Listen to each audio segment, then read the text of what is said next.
Islamic theology series में principle number 2 ये है, अगर कोई चीज अमरन मुमकिन हो और नकली दलाइल से उसका वजूद साबित होता हो, नकली दलाइल से उसकी तायद हो रही हो, तो फिर उस चीज के वकू को मान लेना जरूरी है।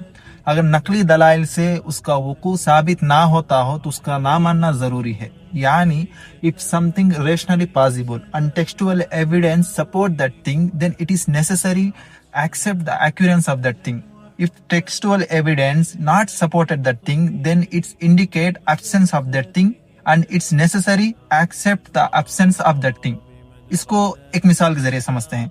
सबसे पहले कोई चीज अकलन मुमकिन हो, जैसे 1-2 का आधा है, इसको हम मान लेते हैं चूंकि अकलन मुमकिन है। और कोई चीज अकल के खिलाफ हो, जैसे 1-2 का बराबर है, इसको हम नहीं मानते चूंकि 1-2 का बराबर नहीं हो सकता। और तीसरी चीज है कंटेंजेंसी, यानी हो भी सकता या ना भी हो सकता। मिसाल के तौर पर फलां शहर से बड़ा है। अब प्रैक्टिकल तौर पर जब तक हम उसको नहीं देख लेते ये चीज साबित नहीं कर सकते, या उन लोगों की तायद नहीं कर लेते जिन्होंने उस शहर को देखकर ये कहा हो, तब तक हम इस बात को प्रूव नहीं करा सकते। सेम एज इट इज कई सारी चीजें ऐसे हैं जो हम खुद तजुर्बे के जरिए साबित नहीं कर सकते, जो नॉन फिजिकल चीजें हैं, जो आकर मेटाफिजिक्स चीजें हैं, सुपर नेचुरल थिंग्स है।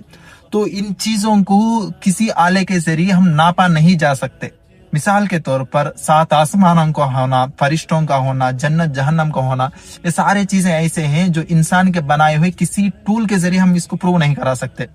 और बाज़ मुल्हिदीन एथिस्ट वगैरह इसको प्रूव या डिसअप्रूव करने के लिए साइंस का सहारा लेते हैं, जबकि साइंस फिजिकल थिंग्स में एम्पेरियल एविडेंस के थ्रू किसी चीज के साबित करने या इनकार करने के लिए बनाया गया है। और ये साबित करने इनकार करने में कभी गलती भी हो सकती है। फॉर एग्जाम्पल, पहले साइंस ये बिलीव कर रहा था कि सूरज एक ही है, उस जैसा कोई नहीं, लेकिन अभी जो रिसर्च वगैरह हुई उसके बाद मालूम हुआ कि सूरज जस्ट लाइक ए स्टार, इस जैसे और कई सारे स्टार्स है।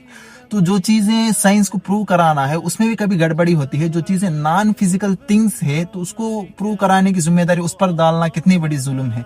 तो ये जो चीजें नॉन फिजिकल थिंग्स है, मेटाफिजिकल है, ये सारे चीजें स्क्रिप्चर्स और टेक्सचुअल एविडेंस के थ्रू साबित होती है। किसी भी इंसान के बनाए हुए आला और इल्म के जरिए इसका प्रूव या डिसअप्रूव कराना गलत हो जाता है।